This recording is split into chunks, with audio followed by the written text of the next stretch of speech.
Então, tenho o prazer aí de convidar grande amigo também, Miguel Bortolini. E, Miguel, fique aí à vontade para proferir a sua palestra. Muito obrigado, viu, Pulga? Primeiramente, muito obrigado à NAD, que me convidou para fazer essa palestra e que também a gente pôde colaborar com esse evento, né? Esse primeiro simpósio de Fisiologia do Exercício aplicado da saúde ao desempenho, nosso programa de mestrado com nossos alunos. Parabéns a todos os alunos envolvidos nesse simpósio. E parabéns à Nádia, que teve a ideia de organizar, assim como você, né, a todos os palestrantes. E é muito bom estar aqui vendo, né, pessoas contemporâneas nossas, né, o tempo passa rápido demais. Lá se foram 20 anos de formado, né? Então é muito bom assim poder compartilhar o conhecimento com vocês. Bom, eu vou apresentar para vocês então o tema. Desculpa, e parabéns aos 1.522 inscritos nesse simpósio, né? Olha, é muita gente que foi inscrito, sei que muita gente está nos acompanhando online agora, muito obrigado por estar aqui conosco, viu? Vamos lá, né? Relação entre exercício físico e imunidade. É um tema novo, então a gente vai devagar, viu, pessoal? Por que o profissional de educação física deve estudar imunologia? Posso fazer exercício se estiver gripado? Porque há mais pessoas com esteatose hepática não alcoólica que alcoólica atualmente no Brasil. Por que pessoas ativas fisicamente são menos suscetíveis ao SARS-CoV-2, né, o vírus da Covid-19? Por que pessoas com doenças autoimunes devem se exercitar? Por que é tão importante o HIV positivo realizar exercícios moderados? Por que exercício reduz riscos de doenças crônicas não transmissíveis, como a diabetes mellitus tipo 2, diferentes tipos de câncer, etc. Então, nós vamos lá, né? Eu graduei há 20 anos atrás, na 45ª turma de Educação Física, na UFO. Aos que estão me assistindo da minha turma, um grande abraço, e a todos, né, aí da UFO, um grande abraço. Fiz mestrado em Bioquímica e doutorado em Imunologia.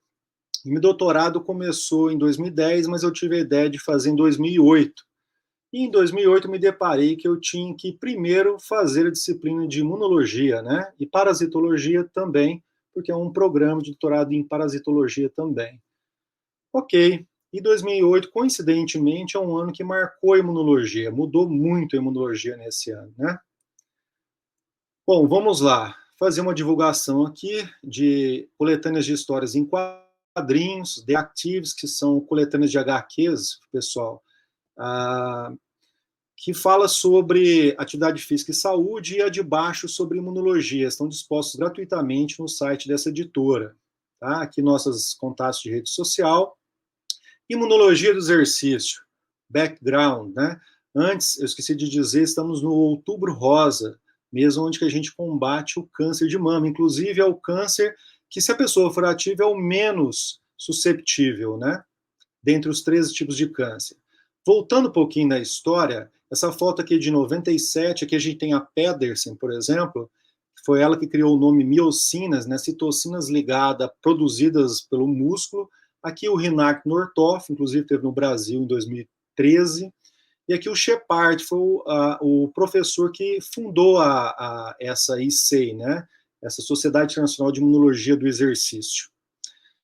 Se quem quiser se cadastrar lá, é gratuito, inclusive vai ter total acesso ao Exercise Knowledge Review, que é a revista da sociedade, né?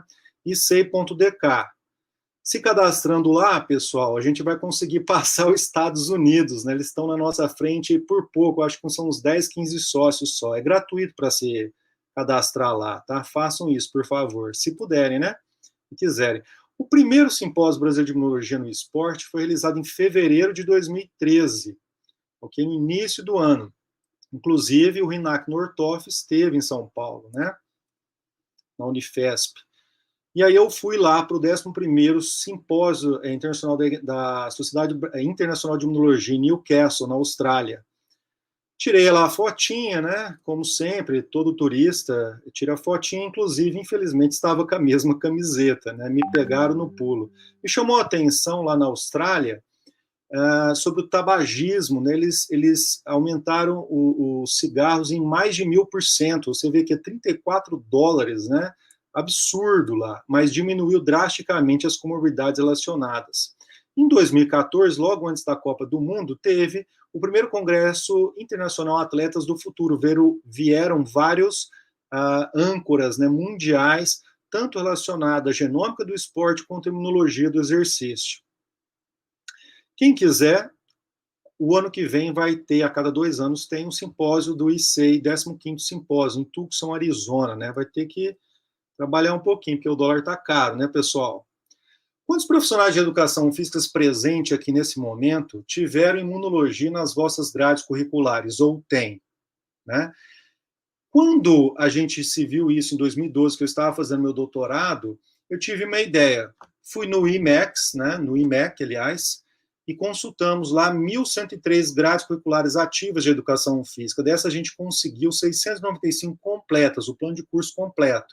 E, para nossa surpresa, somente 4 tinham alguma disciplina ligada à imunologia.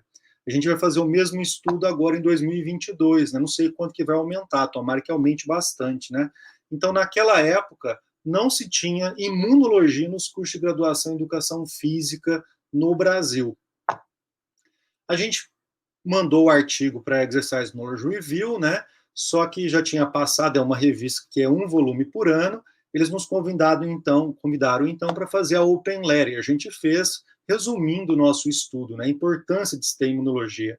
A imunologia data de 1796, com a vacinação, né, por Jenner, criando a vacinação da varíola, né?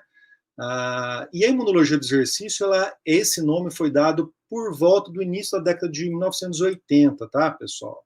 Mas vocês podem ver, que a gente joguei na internet, né, lá no PubMed, Exercise Immunology. Olha a quantidade de artigos que foram só aumentando com o passar do tempo, e aqui em 538 em 2018, 512 em 2019, quase 400 em 2020, já tem artigo em 2021 sendo publicado, né?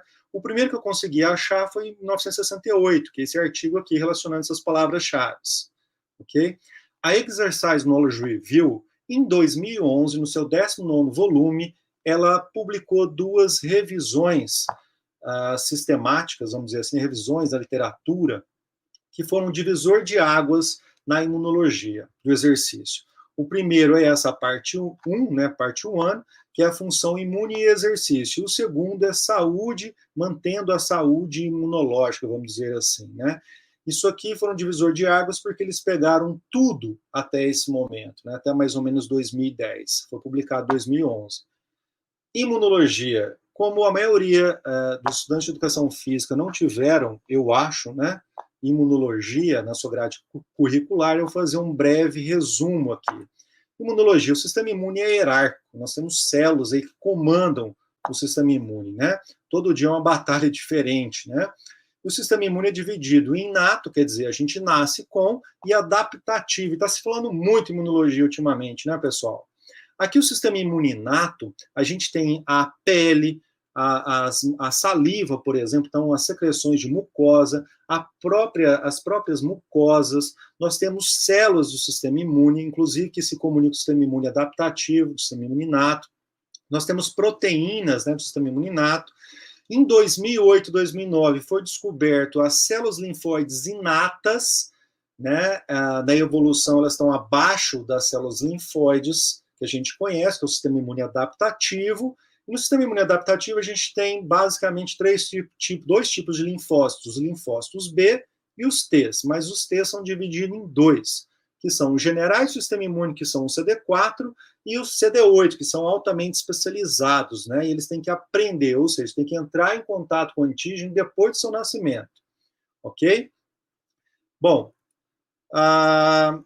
quais as funções do sistema imunológico? Né? A primeira que aparece nos livros de graduação é proteção. Se a gente pegar a maioria dos livros de graduação que a gente tem, para o Reut, o Abbas, o Janeway, né? É proteção, combater patógenos. Né? Então a gente tem, por exemplo, 5 classes de patógenos. Nós temos vírus, bactérias intracelulares, extracelulares, fungos, parasitos. Tem se falado muito em vírus ultimamente, né? O SARS-CoV-2 é o vírus da Covid-19. Eu fiz um apanhado com as palavras-chave Physical Exercise e encontrei 9 artigos já publicados com SARS-CoV-2 e Physical Exercise, 41 com Physical Activity. O mesmo fiz para HIV, então foram 51 e 471 artigos encontrados. Tem com outros vírus, né, HCV, HBV, e até mesmo com parasitos, né? Um é o que eu publiquei em 2016, com Toxoplasma gondii, mas tem também com Leishmania e Trypanosoma. Inclusive, quem publicou esses artigos aqui, todos foram brasileiros, só 1 ou 2 que foram de fora até 2018. Depois eu não acompanhei muito a literatura a esse respeito, né? Mas a segunda parte principal aqui que o sistema imune faz, e foi falado pelo professor Octávio, né? É a parte de reparo tecidual. Então, de preferência que seja correto, ou seja, eu lesionei um coração, então reparar com célula miocárdica, né? E não com fibrose. Esse é o problema. Então, vamos lá, né? O reparo tecidual errôneo, ele vai causar fibrose, ok, pessoal? Isso aqui vai fazer que as pessoas envelheçam. E exercício físico é primordial para regular o sistema imune, pessoal. A gente tem uma comparação entre aparato hipertrófico de um músculo jovem e senil. Então, a gente vai ter aqui, por exemplo, células satélites. Quem tem mais? O jovem. Quem tem uma equiparação entre macrófago M1, M2A, B e C? O jovem. Quem tem menos célula de gordura? O jovem, né? Quem tem menos fibroblasto? O jovem. Agora, o idoso não, a pessoa senil, ela tem tudo o oposto, né? Então, o reparo tecidual é mais demorado, é complicado e geralmente tende a reparar com fibrose por causa do TGF-beta, né? Aqui a gente vê, por exemplo, regeneração muscular esquelética, impacto do envelhecimento e nutrição. E a gente vai ver que esse balanço entre M1, M2A, B e C é primordial para o reparo tecidual, principalmente muscular, correto, tá?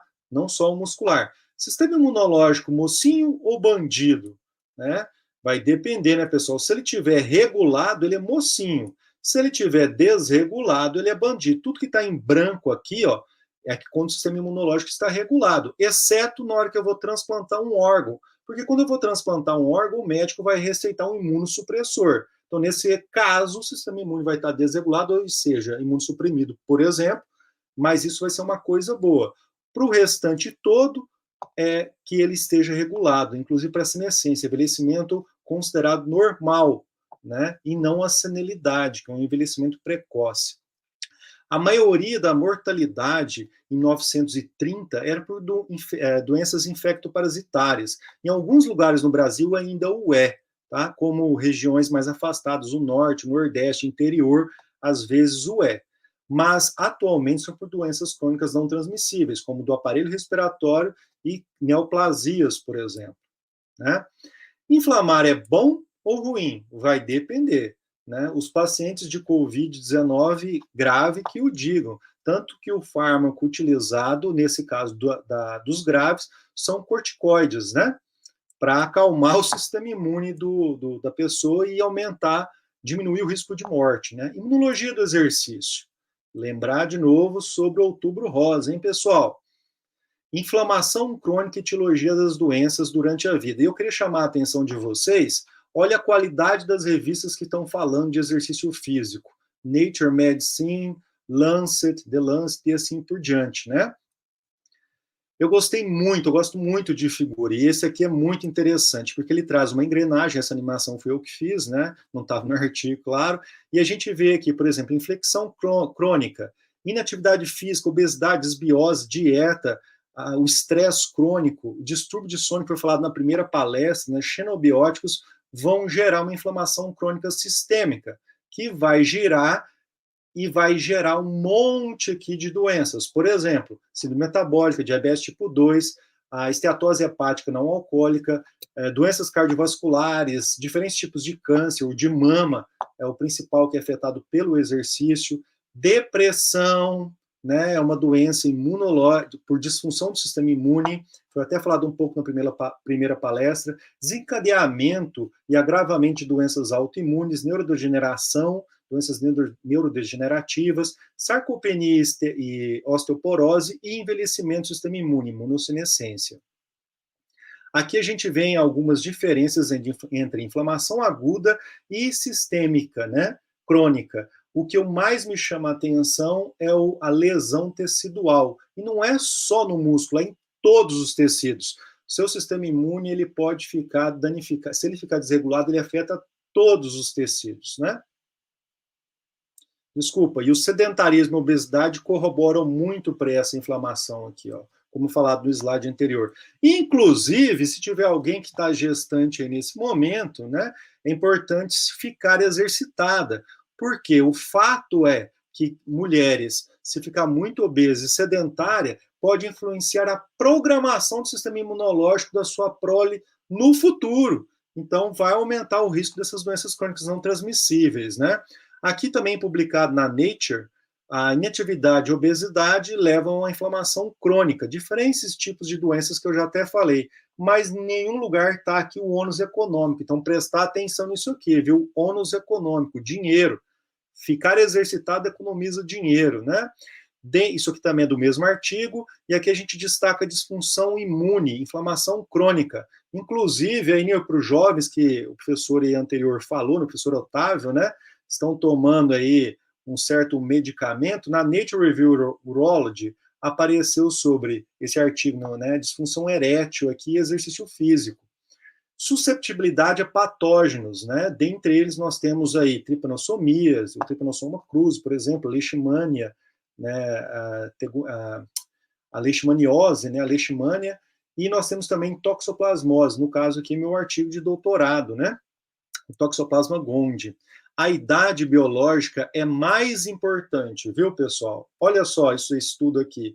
Incidência de doenças, né? Nós temos aqui uma pessoa obesa e sedentária, tendo a mesma incidência de doenças que uma pessoa que faz exercício físico cronicamente, de forma moderada, com não muito volume, né? É bom destacar isso. De 90 anos de idade, né? E tem uma parte do nosso sistema, do nosso corpo, que não pode beber um pouquinho de água, né? Tem uma parte que não pode inflamar muito, que é o hipotálamo, porque ele é o relógio do nosso envelhecimento.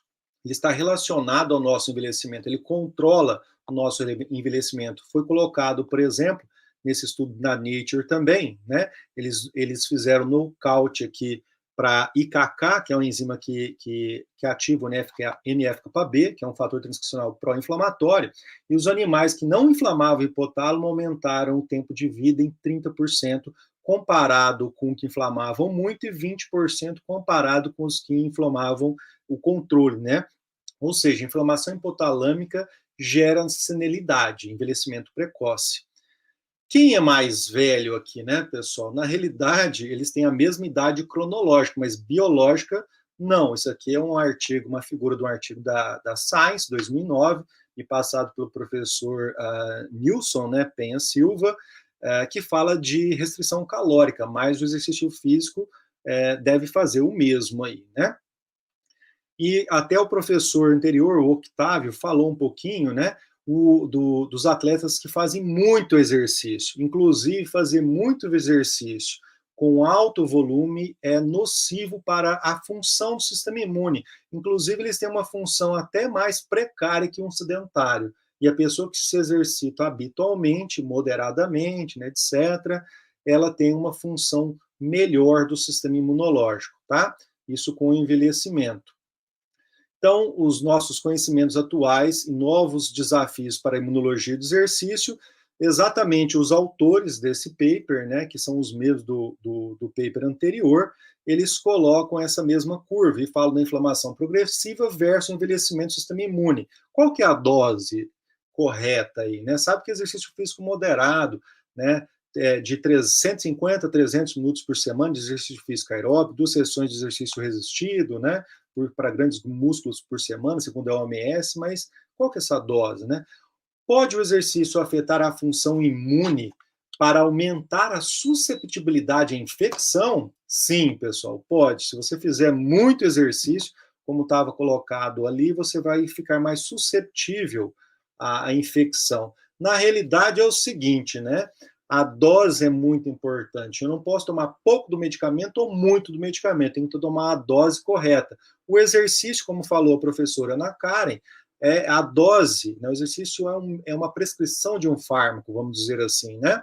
Então, a dose do exercício moderado reduz ou aumenta a imunovigilância e reduz risco de doença.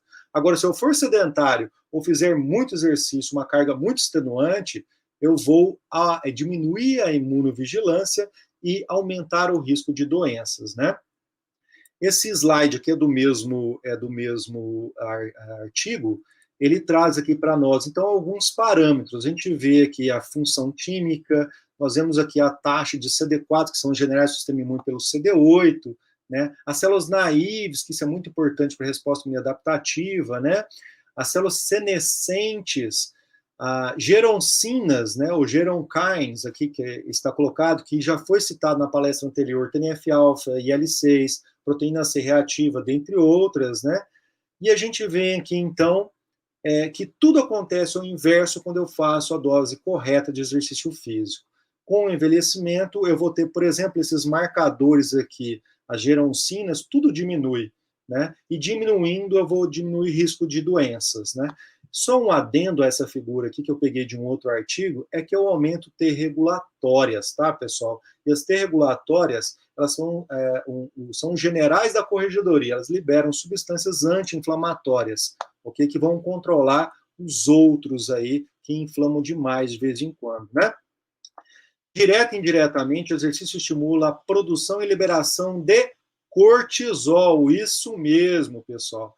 O músculo é um órgão endócrino, ok? Que chega a liberar mais de 10 mil substâncias quando a gente faz exercício. Dessas, 9 mil vão cair na corrente sanguínea, dentre elas algumas citocinas, tá? A IL-6, por exemplo, é uma citocina pleiotrópica, ela tem diversas funções, dependendo do órgão que ela atinge, né?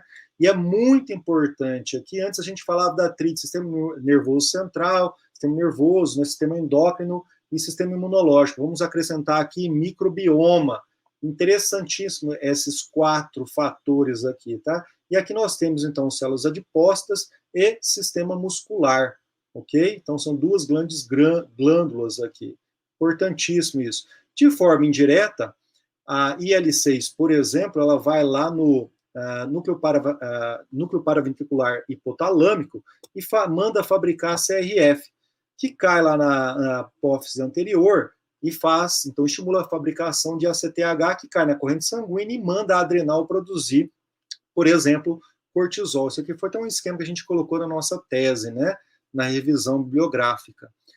De forma direta, recentemente, descobriu-se que a IL-6 estimula a adrenal a produzir cortisol, né? Isso está sumarizado aqui, por exemplo, nesse paper da Nature Rheumatology, onde aqui o exercício libera IL-6 e estimula a adrenal a produzir cortisol. E o cortisol é um imunossupressor, muito importante, né? Aqui a gente tem a sepse e a gente tem inflamação por exercício. Tem uma diferença muito grande. A IL-6, se a gente olhar nos livros de graduação, ela é uma citocina pró-inflamatória, mas depende. Ela é pró-inflamatória agudo, mais tardiamente, como ela manda produzir cortisol, ela é anti-inflamatória, né? Durante o exercício físico, eu produzo IL-6, mas não produzo TNF-alfa e IL-1-beta. Pelo contrário, eu vou produzir aqui, ó, o receptor antagonista de IL-1-beta, né?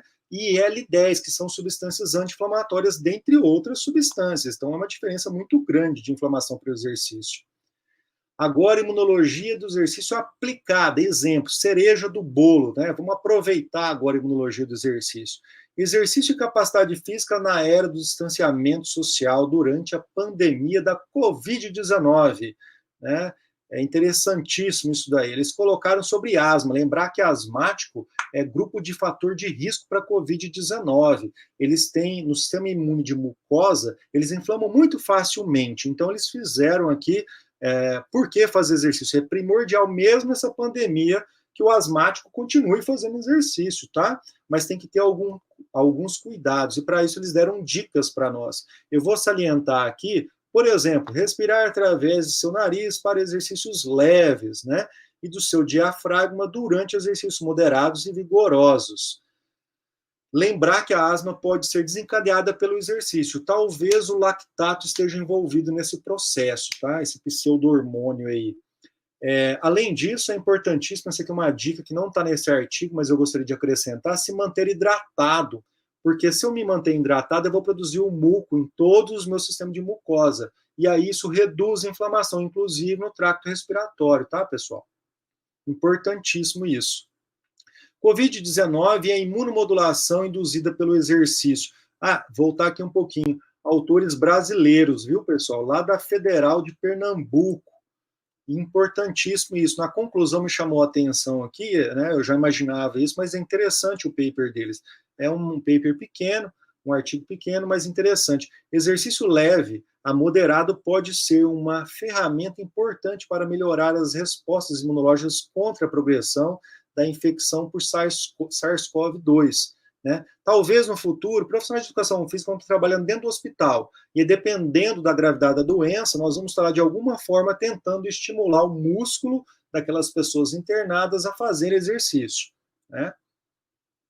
Lembrar novamente que vai depender da intensidade, porque eu posso melhorar ou piorar meu sistema imune dependendo da intensidade, se eu faço ou não exercício físico. Isso aqui é o nosso artigo do doutorado, foi publicado em 2016, falando de Toxoplasma gondii.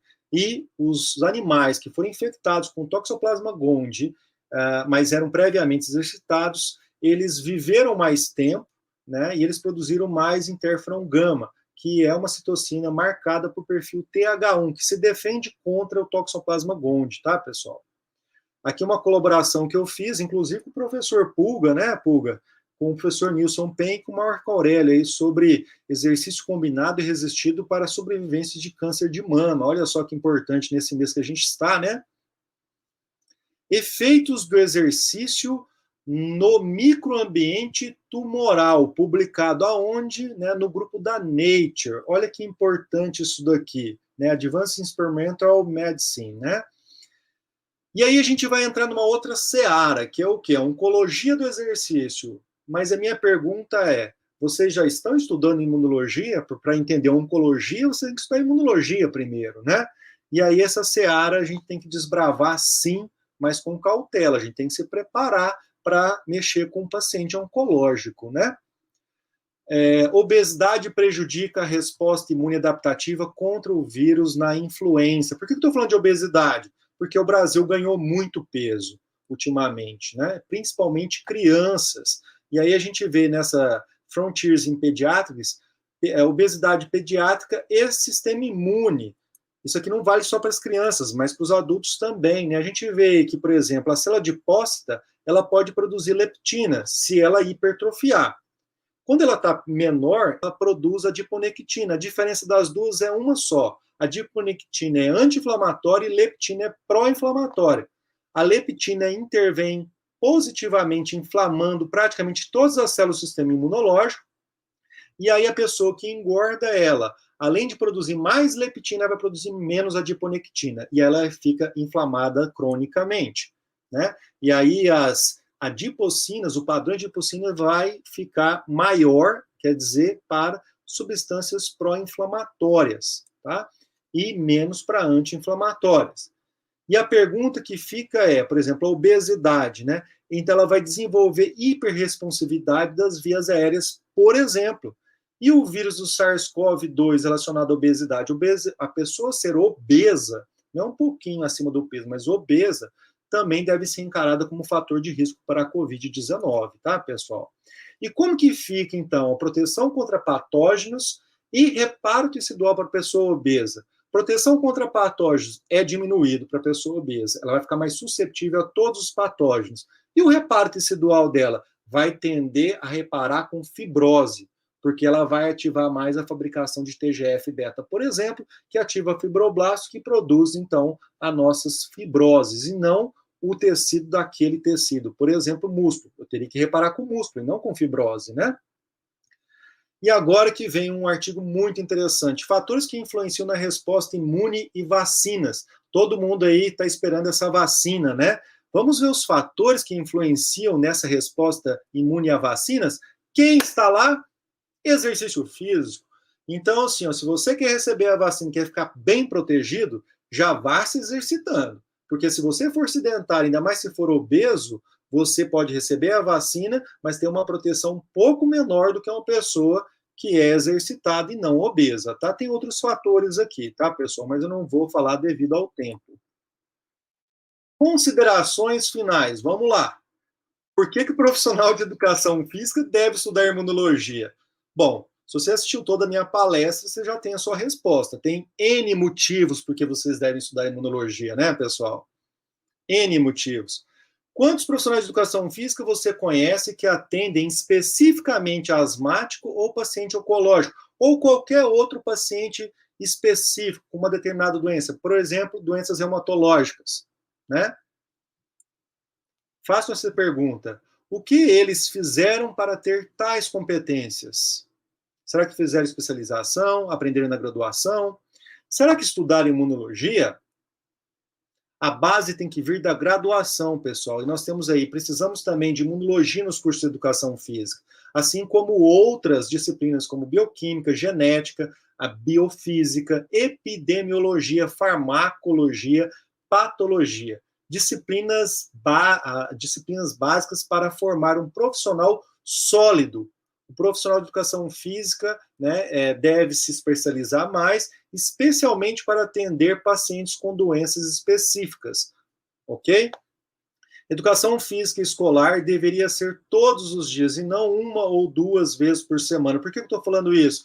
Obesidade infantil, né? E lembrar que a obesidade reduz aprendizado e piora o sistema imune, e o sedentarismo também. Inclusive, o sedentarismo em breve será considerado uma doença e não vai demorar muito. Aguardem, viu, pessoal? A moral, a importância do profissional de educação física cresceu avassalador nos últimos 20 anos. A imunologia também contribuiu para isso, dentre outras ciências, né? Mas a quem muito é dado, muito será cobrado, viu, pessoal? Seja de licenciatura ou bacharelado, o profissional de educação física agora definitivamente é saúde e imunologia. Então, eu gostaria de agradecer a Ulisses, né, a professora Nádia, que me convidou, que é coordenadora dessa liga, ao Instituto Endurance, ao nosso programa de mestrado, os alunos que nos ajudaram, né, ajudaram a fazer simpósio, colaboraram com outros. Meu muito obrigado. Mas eu gostei muito e gostaria de agradecer a universidade pública, porque eu só me graduei em educação física, fiz mestrado e doutorado porque era público e gratuito, ok? Senão eu não poderia ter feito isso. Então, muito obrigado de coração mesmo. É isso daí, Pulga. É isso aí, galera. Agora a gente abre aí para perguntas, né, Guilherme? Isso, muito obrigado, professor Miguel. Mais uma vez, né, excelente palestra, muita informação importante, informação nova, né, informações que eu acho que realmente todos nós deveríamos saber e que está no nosso dia a dia, né? Precisou, né, vir uma pandemia para realmente a gente ver que algumas questões são importantes a gente, né, estudar, né, da questão de biologia básica, né, e que tem, logicamente, a imunologia como um papel importante, né? Então, o Miguel foi um dos pioneiros aí nessa desbravar a imunologia do exercício, né? Pelo menos foi uma das primeiras pessoas, né, que eu conheci que foi estudar isso, né? E com certeza ele estudou desde o início, né? Como ele mesmo diz, né? Ele começou fazendo disciplinas básicas, né? Em outros cursos, foi fazer o seu doutorado, o seu mestrado, enfim. Então, acho que é uma pessoa que agrega bastante nessa área. Então, é uma pessoa que a gente realmente tem que acompanhar nesse assunto. Vou fazer algumas perguntas, então, Miguel, aqui, do que o pessoal fez. Primeira coisa em relação, já que você estava falando sobre o Covid, né, qual que é a relação entre a exposição do sol, vitamina D, né, e a prevenção de doenças, né, como a do Covid? Existe alguma relação ou não? Olha, a vitamina D, né, não é muito a minha área, porque não é nutrição, mas a vitamina D, ela, na parte de imunologia, posso dizer uma coisa. Um linfócito efetor, por exemplo, um CD8, né? Eu sou vacinado alguma vacina, sei lá, a H1N1. Então eu vou sensibilizar várias células do meu sistema imune, né? Tá se falando muito em anticorpo, mas na realidade o anticorpo é só um marcador, geralmente. Ele ajuda também, né, no combate viral. Mas o CD8 é o que vai definir o processo. O CD8, por exemplo, o efetor, ele só consegue ir para os tecidos se tiver vitamina D. Porque daí essa vitamina D vai entrar no núcleo, vai ativar a fatores transcricionais que vão ativar a fabricação de proteínas para que ele se grude na membrana ali do endotélio e consiga passar para os tecidos. Ou seja, eu só vou ficar mais vigiado se eu tiver vitamina D. É interessante, então, por exemplo, agora nessa pandemia é complicado, né? Porque a gente pode transmitir o vírus via esse exudato que a gente expira, né? Então tem que fazer exercício de máscara. Mas é interessante fazer exercício quando se pega sol, né? Isso é muito importante. Eu sei que nas grandes cidades as pessoas às vezes aí não pode se dar esse luxo, tem que ficar nas academias, né, em ambiente mais coberto, assim, até por causa de violência, né? Mas é importante fazer exercício e tomar sol, né? Beleza. Ô, Miguel, existe alguma diferença entre a etnia e a relação da resposta imunológica e exercício? Exemplo, né, a população africana, os caucasianos, europeia, asiática, elas têm alguma diferença nas respostas imunológicas dela e frente ao exercício? Você sabe se existe essa relação? Guilherme, eu não sei te falar assim de diferença etiológica, mas eu queria fazer uma ponderação sobre a imunologia. A imunologia é uma ciência nova, né? E do exercício, então, nossa senhora, nem nasceu direito ainda, né? Mas em 2008, quem fez imunologia antes de 2008 estudava, por exemplo, as células CD4, os linfócitos auxiliares. Só tinha dois, cara. Tinha TH1 e eles falavam que o TH2 era anti-inflamatório. Em 2008, Zhu e Paul colocaram, então, que tinha também o T regulatório. E aí eu queria salientar o T regulatório e o TH17. Hoje também tem o TH9 e o TH22, né? Os generais do sistema imune. Por que o T regulatório? Quando qualquer um desses generais inflama demais, e por que eu falei de imunossupressor para tratar o COVID, o caso grave de COVID? Porque o cara inflama tanto que o que vai matar ele é o próprio sistema imune dele. Tanto que a cortisona está sendo utilizada para reduzir a efetividade do sistema imune e aumentar a sobrevivência, né? O T regulatório, eu fiquei abismado porque eu vi um trabalho em crianças obesas de 10,27 anos em média. Eu gravei esse número porque o artigo, para mim, ele falou muito. Sabe por quê? Crianças obesas de 10,27 anos tinham um sistema imune similar a de idoso. Inclusive, eu queria corroborar com o professor Octávio, né, que atletas que fazem triatlon, que treinam muito, acima de 10 anos, têm um sistema imunológico similar a de um idoso senil. Eles podem recuperar por causa da idade, né? Às vezes eles têm 30 anos, já estão 10 anos treinando triatlo, mas só têm 30 anos. Então, se reduzir o volume, eles podem recuperar o sistema imune. Mas aquelas lesões por envelhecimento que eles tiveram, eles não vão recuperar mais. E por que eu estou falando isso? Porque essas crianças estão inflamando, né? No final da palestra eu coloquei isso. E elas estão inflamando por quê? Células T regulatórias nessas crianças obesas de 10,27 anos, elas tinham poucas células T regulatórias, ou seja, qualquer coisa que faz ela inflamar, ela não consegue mandar para baixo com velocidade. E aí a gente vê crianças adolescentes de 13, 14 anos com diabetes mellitus tipo 2, que é uma doença inflamatória. Basta a pessoa reduzir a inflamação crônica, essas geroncinas aí, ou geronkines, né? Que a pessoa vai reduzir essa diabetes tipo 2. E a gente está vendo isso adolescente, cara. Então, assim, nos livros, se a gente pegar livros mais antigos, diabetes tipo 2 era doença do idoso. Hoje a gente está tendo diabetes tipo 2 em pessoas jovens, inclusive adolescentes. Isso me preocupou muito. Não sei se eu consegui te responder. Sim, com certeza. Que é igual como você não disse, né? A imunologia do exercício ainda está, né, engatinhando ainda tem muitas respostas que a gente precisa ainda descobrir ainda, né? Eu acho que vale a pena muitos estudos em relação a isso. Olha, isso que eu queria salientar para vocês. Ela está engatinhando tanto que a Exercise Immunology Review, em 2012, ela tinha um fator de impacto 2,8, e ela é um volume por ano. mas ela tinha acabado de publicar aquelas duas coletâneas que eu citei para vocês, aqueles dois trabalhos.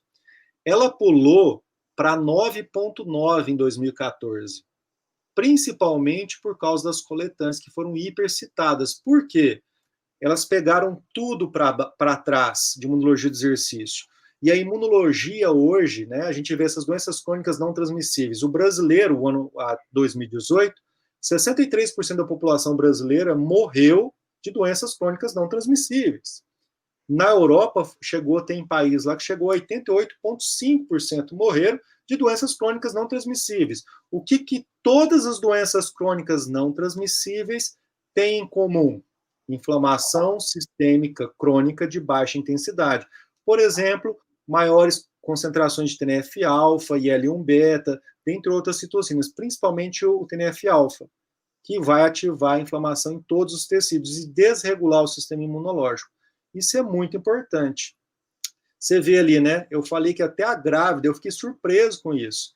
Até a grávida, se ela for obesa e sedentária, ela pode ditar o maior risco de doenças crônicas não transmissíveis para o bebê quando ele for adulto. Olha só onde que a gente está chegando, né? Com certeza. Miguel, em relação ao paciente positivo com HIV, né, eu queria que você falasse um pouco melhor sobre como que o exercício pode auxiliar no fortalecimento e se isso ocorre, né, em todos os pacientes. Olha, eu vou falar por cima, até porque a gente teria um profissional, o Hugo, né, mais adequado do que eu para falar sobre HIV. Mas veja bem, o HIV é um vírus que até o momento a gente só tem 2 pessoas curadas no mundo, porque fizeram um transplante e o primeiro ele foi um sortudo a milésima, né? Ele recebeu um transplante de medula e o cara que tinha a compatibilidade gênica de MHC classe 2 dele, ainda tinha um polimorfismo no CD4 que não deixava o vírus se ligar. Né? Tanto que agora, o segundo paciente, que inclusive foi Ribeirão Preto, USP, Brasil, viu, meu caro? Que fizeram isso, eles curaram o segundo paciente, já fazendo essa combinação. Pegaram um polimorfismo, uma pessoa compatível, né? Infelizmente, o cara lá em Belo Horizonte, você acredita que ele morreu de acidente doméstico? Alguns meses depois, é uma coisa até, desculpa, né? Mas até cômico. Ele foi um sorteado na Mega Sena e acabou falecendo por outro motivo. Mas quando a gente faz exercício físico, a nossa imunovigilância, né? Que eu mostrei, por exemplo, os CD8, eles vão mais para os tecidos. Então, eles vigiam melhor o tecido. E outra coisa que eu esqueci de falar, as células que avisam quando tem um patógeno no meu corpo, principalmente são as células dendríticas. Quando o sistema imune dessa pessoa ou de um animal é exercitado, a célula dendrítica ela vai avisar muito mais rápido, com maior eficiência, as outras células que têm um invasor. Quanto mais rápido a gente identificar que tem um invasor, mais rápido eu vou eliminar esse invasor. Né? E isso, então, a manutenção do HIV é importante por causa disso. A pessoa que tem tripanossomíase, né, doença de Chagas, em Minas se tem muito ainda, ela tem que parar de fazer exercício? Eu escutei isso de médico. Não pode, ela tem que fazer exercício, porque daí o macrófago, por exemplo, é um CD8, quando o tripanossoma cruzi sair lá do miocárdio ou de outra célula que ele fique, ele vai levar pau, né? Ela vai tá sendo imunovigiada e ele vai controlar, então, isso daí. Isso ocorre também com HIV, tá? Não só com HIV, mas com outros vírus que a gente consiga eliminar, como o HBV, por exemplo. Tá? É importante a gente ter essa imunovigilância. Muito bem. Miguel, tem uma outra pergunta aqui, que eu imagino de quem que seja, né? Da Gabriela. Imagino que seja uma ex-aluna nossa aí, uma excelente aluna.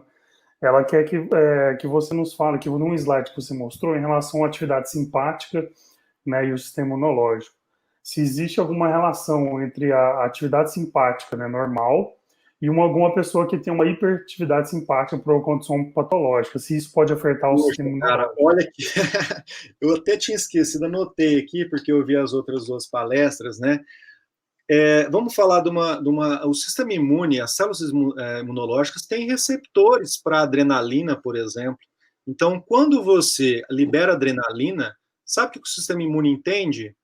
É aquele fight or fly, né? Como que fala em português? Lutar ou correr, né? Quando você libera adrenalina, o sistema imune acha que você está tendo um patógeno no corpo, ou seja, ele começa a inflamar. Inclusive, a IL-6, quando vai para o tecido adiposo, manda o tecido adiposo quebrar a gordura e liberar como combustível para o sangue. Vai para o fígado e manda quebrar lá glicogênio, liberar glicose para o sangue.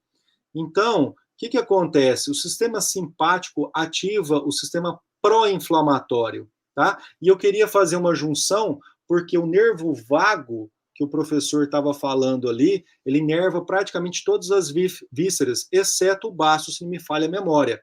O nervo vago, ele estimula o sistema imune.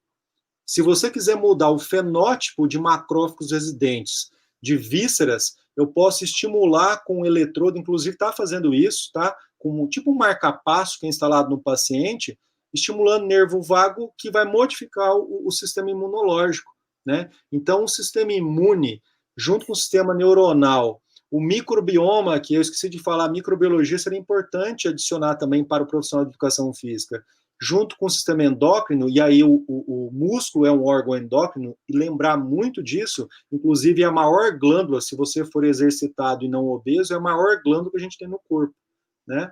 Então, faz toda a diferença. Com o envelhecimento, a gente vai verificar que o idoso expressa menos receptores adrenérgicos.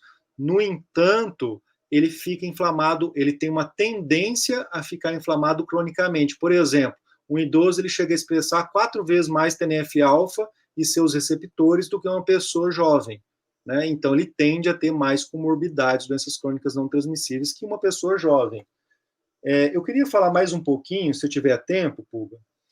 A imunologia evoluiu tanto, Pulga, junto com, assim, tem evoluído a imunologia e a imunologia do exercício, que nos livros de graduação a gente tem, por exemplo, um tipo de monócito. O monócito, quando ele infiltra dentro de um tecido, ele vira macrófago.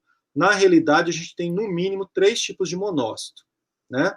E um hiperinflamatório, que ele é responsível principalmente à variação glicêmica alta, né? Então, uma dica para os nutricionistas, o imunometabolismo cresceu muito, porque a gente vê aí que uma célula pró-inflamatória, ela é glicolítica lática. Uma célula que vive pouco, mas libera muita proteína inflamatória. Uma célula que vive muito, por exemplo, uma célula de memória, né? Ela é aeróbica. Uma célula T regulatória, ela é aeróbica. Uma célula naive, ela é aeróbica. Né? Então, tem umas coisas interessantíssimas na imunologia que dá para a gente assim, viajar muito. E a imunologia do exercício está indo na rabeira da imunologia. Se a imunologia mudou em 2008, e tem mudado muito, a imunologia do exercício ela já nasceu mudada, né? E a gente está com atraso, nós profissionais de educação física. Eu falo a gente porque eu me incluo também. Né? Eu sei um pouco mais de imunologia do que a maioria dos profissionais de educação física. Fato, eu fiz doutorado em imunologia. Mas a gente tem que plenamente ficar estudando a todo momento, porque a todo momento está surgindo N artigos ligados à imunologia do exercício e imunologia ao mesmo tempo. Então, isso é muito importante. O professor Octávio, por exemplo, falou das hemácias, né? Eu queria acrescentar, as hemácias são as lixeiras do nosso corpo, os lixeiros do nosso corpo, tá? As hemácias, elas têm um receptor CR1 que se conecta em C3b, que é uma proteína do sistema complemento ligado ao sistema imune inato. E quando tem uma inflamação, quem vai recolher aquele lixo inflamatório são as hemácias, cara. Então, assim, é muito importante, né? Você vê diferentes sistemas, o sangue fica mais viscoso, como foi colocado na primeira palestra, né? Uma pessoa sedentária, ela tem N motivos para ter maior risco cardiovascular, dentre eles o sangue mais viscoso. Por quê? Ela está inflamada. O sistema imune faz com que aumente os fatores de coagulação, né? E aí a pessoa vai ficar inflamada, vai ficar com uma resistência de fluido ali maior, porque o sangue está mais viscoso, né? Então, a imunologia está vindo assim, para ficar mesmo, mudar. Nunca se. Eu estou muito feliz, porque nunca se falou tanto em imunologia na vida. Essa pandemia tem trazido assim, imunologia para todos, né? E eu queria salientar a vacinação, Pulga. Não sei se você viu ali, né? E aquela revista, eu queria salientar para todos, que tem nada a ver com exercício. Nada a ver com exercício, aquela revista que eu mostrei. E um fator que eu já tinha visto, inclusive o pessoal da Unifesp produziu com H1N1, né? Tinham lá 56 idosos, os caras já faziam exercício há mais de um ano, teve uma epidemia de H1N1 em 2011, lá em São Paulo, onde está a Ana, né? E aí o pessoal aproveitou e foi mensurar a quantidade de IgG e IgM, que são dois anticorpos. IgM se libera agudamente, a IgG vem logo depois e ela é mais precisa, vamos dizer assim. Os caras exercitados versus os caras sedentários produziram até 300% a mais, em média, né, anticorpos. Só que é interessante era avaliar células de memória. Quanto tempo essas células de memória, seja linfócito B, seja linfócito TCD4 ou CD8, vai ficar no corpo? E aí vem uma notícia, Pulga. Quando a gente faz musculação, a gente libera várias citocinas, que é as miocinas, né? Dentre elas, IL-7 e IL-15, que ajudam tanto a manter as células naive viver mais tempo, que são as células ingênuas do nosso corpo, aquelas que podem ser ativadas um dia, quanto manter as células de memória, cara. Ou seja, uma vacina que numa pessoa sedentária e obesa pode durar, sei lá, 10 anos, né? Numa pessoa exercitada pode durar a vida inteira. A gente está indo para uma outra seara, e eu não vi nenhum artigo ainda falar de número de células de memória frente a uma vacinação, uma exposição de patógenos com o tempo, até porque você precisaria de muito tempo para o ser humano, mas em modelo animal, não. Eu não vi ainda. Pode ser que tenha, mas eu não vi. Olha aonde que a gente está chegando, né? Muito legal mesmo. Miguel, muito obrigado, então, pela sua excelente palestra, né, pelos seus comentários. São muitas informações, são muito importantes para a gente. Né, tenho certeza que todo mundo aí conseguiu aproveitar bastante. E aquele negócio, né? Você conseguiu gerar muitas dúvidas, despertar, né, pelo menos, sobre isso, né? Sobre essa questão da imunologia, que são, a gente começou a ver muita coisa, né, com a pandemia, né, realmente, mas e é importante a gente realmente entender sobre isso. Né? Olha, Pô, eu queria colocar isso para vocês. Eu vi algumas pessoas até falarem sobre imunologia de forma errada, porque às vezes não estão estudando, né? O profissional de educação física, meus alunos aqui na UFAC, a gente tem imunologia desde 2018, a gente conseguiu implementar no PPC do curso, né? Eles morrem de medo, mas não é só os alunos, né, de educação física, mas os outros, porque a imunologia, ela tem que melhorar. A gente não pode passar a imunologia como a gente aprendeu há 20 anos atrás, ou no meu caso, há 12 anos atrás. A gente tem que passar a imunologia aplicada, né? Começa da asma. Por exemplo, o exercício pode desencadear a asma, né? E quem que vai desencadear? Eu chutaria, por exemplo, um exercício muito intenso pode desencadear asma por causa de lactato. Mas é uma hipótese minha, embora eu vi um artigo falando algo na literatura.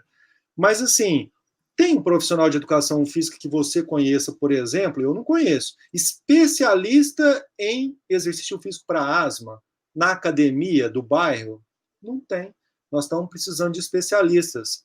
O que eu não gostaria, o professor Otávio até colocou isso no estudo do Rio de Janeiro, o que eu não quero mais é o tal de 3 de 8 e corre, faz aí 3 de 8 e corre meia hora.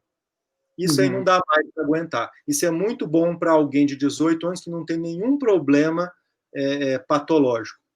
Agora, onde que a gente está chegando? A gente está chegando em saúde. Inclusive, o dia de hoje é saúde, exercício e saúde. E não mais exercício e performance, né? Com certeza. Então, é muito importante a gente estudar. Eu espero que eu tenha conseguido aí desencadear dúvidas nesses 1.522 inscritos que nós tivemos. E, ó, parabéns a todos que organizamos, né? Principalmente a professora Nádia, você e os meninos aí que organizaram esse simpósio. Parabéns, viu? Muito bem, muito obrigado, então, Miguel. Excelente Valeu, palestra, excelentes pessoal. comentários.